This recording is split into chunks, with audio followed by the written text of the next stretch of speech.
जय श्री कृष्ण। आज हम बात करेंगे श्रीमद् भगवद गीता के 5वें अध्याय कर्म संन्यास योग के बारे में। इस अध्याय में भगवान श्री कृष्ण अर्जुन को बताते हैं कि सच्चा योगी कौन होता है, कर्म त्यागने वाला या कर्म करते हुए ईश्वर में लीन रहने वाला। अर्जुन भगवान से पूछते हैं, हे कृष्ण, आप मुझे कभी कर्म त्याग संन्यास श्रेष्ठ बताते हैं और कभी कर्मयोग। इन दोनों में से वास्तव में श्रेष्ठ कौन है?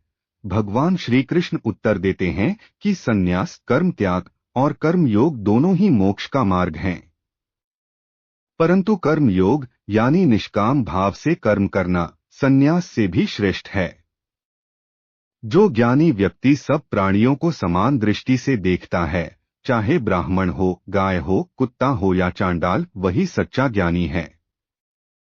विद्याविनय संपन्ने ब्राह्मणे गवि हस्तिनी शुनि चैव श्वपाके च पंडिताः समदर्शिनः।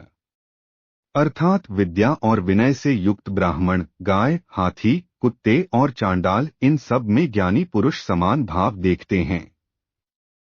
श्री कृष्ण बताते हैं कि जिसने मन और इंद्रियों को जीत लिया है और जो सुख दुख मान अपमान में सम रहता है, वही सच्चा योगी है।